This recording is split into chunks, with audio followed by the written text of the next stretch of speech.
In this video, I'm going to demonstrate how to balance chemical reactions using two alternative methods. One of them is sort of the traditional way of doing it by trial and error, and the other one is an algebraic method. I'll start by doing a chemical reaction. Aluminum plus oxygen makes aluminum oxide. If you do it the traditional way, the trial and error way, you can simply account for the number of atoms on each side of the chemical reaction by taking and writing the symbols here and then tabulating the number on each side. So in this case, aluminium, there's one aluminium in the unbalanced reaction. There are two oxygens on this side, and on this side there are two aluminiums and three oxygens. We can see from the outset that the biggest problem is going to be the 2 to 3, because this is an odd number and this is an even number, and this can never be anything other than an even number. So we have to make this into an even number as well.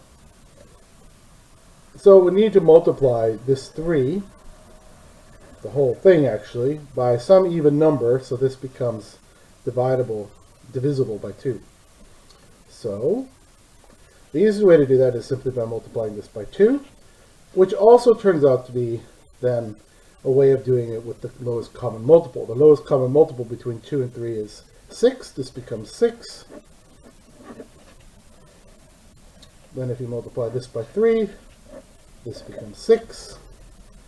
And then we see that the consequence of this multiplication by 2 gives us 4 aluminium. So we need to put a 4 there. And so now we have a balanced chemical reaction. We can go through and we can multiply it, if we want to, by the atomic mass of each one and see that there's the same amount of mass on each side as well. But I'll leave that for some other time. There's also an alternative method. This is what we call by trial and error, right? And finding common multiples and things. There's also an alternative method which is an algebraic method, which is actually a simplified matrix transformation, but we won't do it that way. We'll rewrite the chemical reaction unbalanced,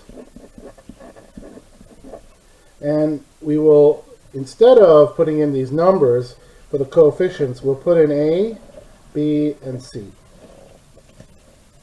like so. So we have a variable for each coefficient. We can then take and tabulate for aluminium, and we can see then that in this case, if we compare the aluminium, where are the aluminiums? The aluminiums are here at A. There's 1 at A, and there are 2 in C. So we write 2C. 2 aluminiums here, 1 aluminium there. And then we go to the other element in our chemical reaction, oxygen. And we see that in B, we have 2B, right? 2 oxygens in B equals 3C. The next step in this operation, in this algebraic method, is then you have to assign a value to one of these variables. And obviously the easiest value to assign is 1. And you should pick one of the variables that it's easy to assign 1 to. Now since A here is already by itself, we'll just say A is equal to 1.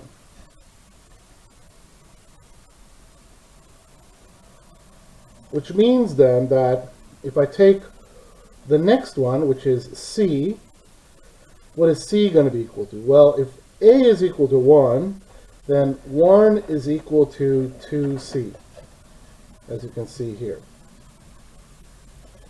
To get c by itself, then we have to divide by 2. So c 1/2 equals c. Once we've figured out that 1/2 equals c, we can then work on what b is equal to. So 2b is equal to 3c, according to this, which means that 2b is equal to 3 times 1/2, according to this, because c is equal to 1/2. So, if we rewrite this then, it's going to be then 2b equals 3/2, which, if we divide by a half then, do this over here, if 2b equals 3/2, and we divide by 2, that's like multiplying this by a half. So b equals 3/2 times 1/2, which is equal to 3/4. Now we have all our variables. So a is equal to 1, and b is equal to 3/4, and c is equal to 1/2. But since we want whole numbers here, integers, whatever, we need to multiply this so that we get rid of the fractions. So the easiest way to do that is multiply by 4, 4, 4, which means that a is going to be equal to 4, b is going to be equal to 3, and c is going to be equal to 2, which is exactly what we see up here. So we can write these in now. This becomes 4, 3, and 2. So this is an algebraic method for balancing chemical reactions, which is an alternative to the trial and error method.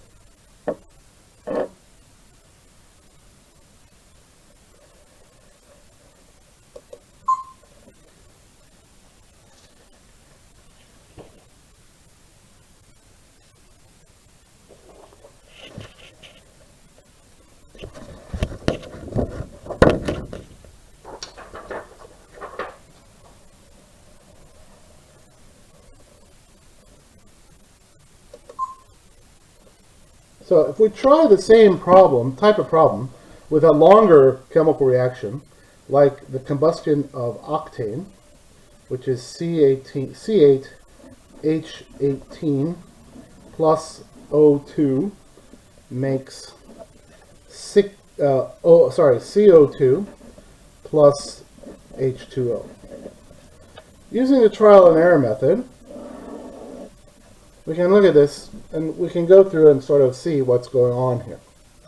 Now, if we do the accounting, we can see that there's 8, and then there's 18 H's, and there's 2 O's on this side. On this side, there's 1 carbon, 2 hydrogens, and it turns out that there are 3 oxygens. So when we look at this one, we have to recognize the same problem that we had in the previous example, that we have an odd number here and we have an even number here. This can never be anything other than even, because no matter what you put in front here, it's going to be multiplied by 2. So we have to make this even.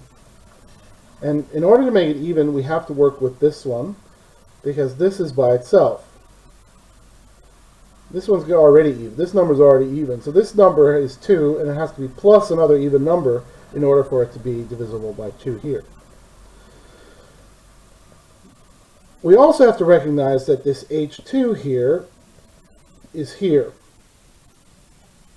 And if I wanted to, I could multiply this by 9 to make this 18. But 9 times 1 is going to be an odd number. So I'm going to actually have to multiply this by 18. And what that does is that turns this H into 36. which means then that I have to multiply this number. In order to have 36 H's, I need to put a 2 here, which makes this 36 as well. But it changes my carbons to 16, so I have to multiply this by 16, which makes this 16. Now what does that do to my oxygens? Well, I'm guaranteed to have an even number here, because 16 obviously times 2 is 32. So we can do the calculation here beside. 16 times 2 is 32 plus 18,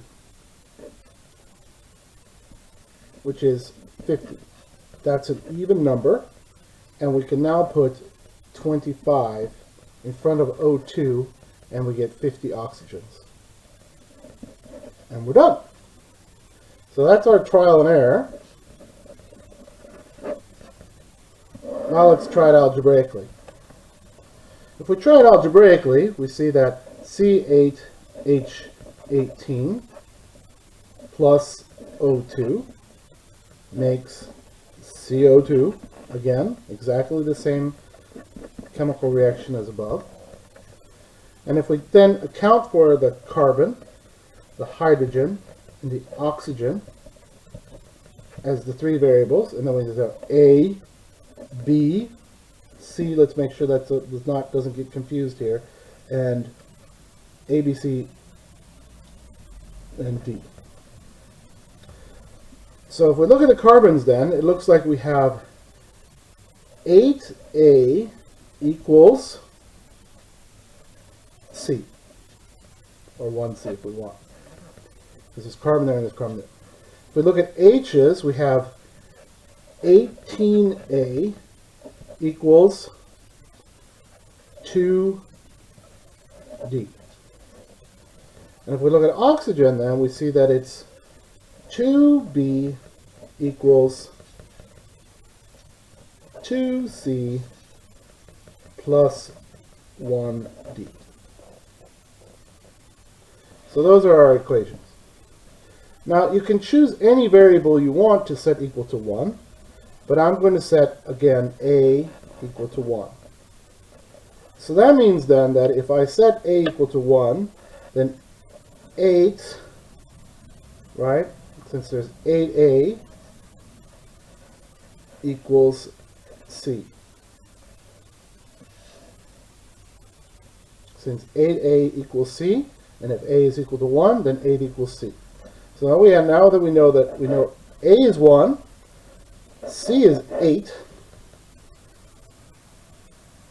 we can now move on. We'll leave oxygen for last because it's got two variables. We need to know the other variable first.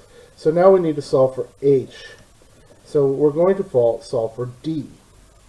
Now how are we going to do that? Well, it says that 18A, but A is equal to 1, so 18 equals 2D. If we divide by 2 then, D, 9 equals D. So now we have three variables. We can now go on and solve for B, because we know both C and D.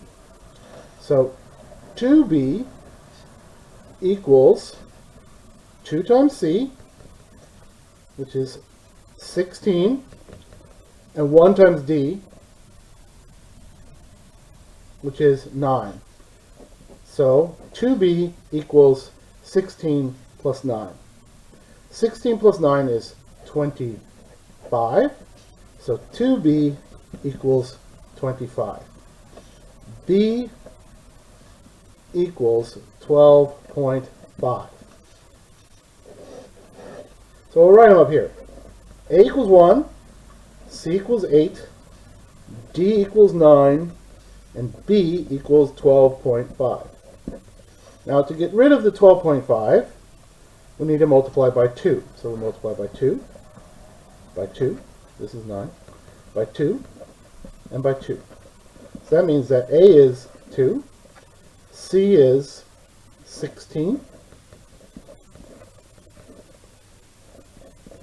D is 18, and B is 25. Exactly as we expected, or exactly the same result as we got up in the trial and error method up above. So this is going to be 2. B is going to be 25. C is 16. And D is 18. So, those are two methods for balancing chemical reactions. Both work quite effectively, although the algebraic method does not require any trial and error. It's an interesting way to solve these types of problems.